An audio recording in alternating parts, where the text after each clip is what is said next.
ബാലിയിൽ എവിടെ തിരിഞ്ഞാലും ക്ഷേത്രങ്ങളാണ്. വീടുകളിൽ തന്നെ ക്ഷേത്രങ്ങളുണ്ട് എന്നതാണ് ഏറ്റവും വലിയ സവിശേഷത. ക്ഷേത്രങ്ങളെ പുര എന്നാണ് ബാലിക്കാർ പറയുന്നത്. വീടുകളിൽ പിതൃക്കൾക്ക് വേണ്ടി നിർമ്മിക്കുന്ന ക്ഷേത്രങ്ങൾക്ക് മേരു എന്നും പറയുന്നു. ബാലിയിലെ പ്രശസ്തമായ ചില ക്ഷേത്രങ്ങളെ നമുക്കൊന്ന് പരിചയപ്പെടാം. നയനമനോഹരവും പ്രസിദ്ധവുമായ ഒരു ക്ഷേത്രമാണ് തനലോട്ട് ക്ഷേത്രം. തന എന്നാൽ അർത്ഥം കര എന്നാണെങ്കിലും കടലിലാണ് ഈ ക്ഷേത്രം സ്ഥിതി ചെയ്യുന്നത്.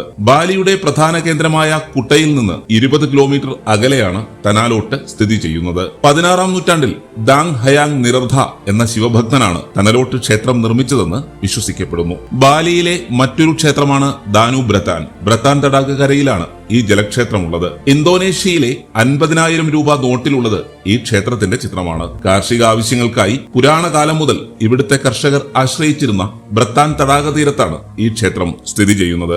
ദാനു എന്ന ദേവതയാണ് ഇവിടുത്തെ പ്രധാന പ്രതിഷ്ഠ. കടലിലേക്ക് ഉന്തി നിൽക്കുന്ന ഒരു മലയുടെ ചെരിവിൽ സ്ഥിതി ചെയ്യുന്ന ഉലുവാത്തു ക്ഷേത്രമാണ് ബാലിയിലെ പ്രധാനപ്പെട്ട മറ്റൊരു ക്ഷേത്രം. കടലിൽ നിന്ന് 70 മീറ്റർ ഉയരത്തിൽ സ്ഥിതി ചെയ്യുന്ന ഈ ക്ഷേത്രത്തിലെ പ്രതിഷ്ഠ രുദ്ര എന്ന മൂർത്തിയാണ്. പ്രസിദ്ധമായ കെച്ചക് ഡാൻസ് അരങ്ങേറുന്നത് ഈ ക്ഷേത്രത്തിലാണ്. ബാലിയുടെ സംരക്ഷക എന്നറിയപ്പെടുന്ന ക്ഷേത്രം സ്ഥിതി ചെയ്യുന്നത് ഉബൂദിലാണ്. അറിവിന്റെയും സംഗീതത്തിന്റെയും മാത്രമല്ല ജലത്തിന്റെ ദേവിയാണെന്ന് ബാലിക്കാർ വിശ്വസിക്കുന്ന സരസ്വതിയുടെ ക്ഷേത്രമാണത്. ക്ഷേത്രത്തിലേക്കുള്ള പാതയ്ക്ക് ഇരുവശവും മനോഹരമായ താമര പൊയ്കകളാണ്. ബാലിയിലെ പ്രധാനപ്പെട്ട മറ്റൊരു ക്ഷേത്രമാണ് ബസാക്കി ക്ഷേത്രം. മൗണ്ട് അഗുങ് എന്ന അഗ്നിപർവ്വതത്തിലാണ് ഈ ക്ഷേത്രം സ്ഥിതി ചെയ്യുന്നത്. 1000 വർഷമെങ്കിലും പഴക്കമുള്ള ഈ ക്ഷേത്രം മാതൃക്ഷേത്രമെന്നാണ് അറിയപ്പെടുന്നത്. ക്ഷേത്ര മതിൽക്കെട്ടിൽ തന്നെ 86 ക്ഷേത്രങ്ങൾ സ്ഥിതി ചെയ്യുന്നു. ബാലിയിലെ ഏറ്റവും വിശുദ്ധമായി കണക്കാക്കപ്പെടുന്ന ഈ ക്ഷേത്രം ത്രിമൂർത്തികൾക്കായി സമർപ്പിക്കപ്പെട്ടിരിക്കുന്നു.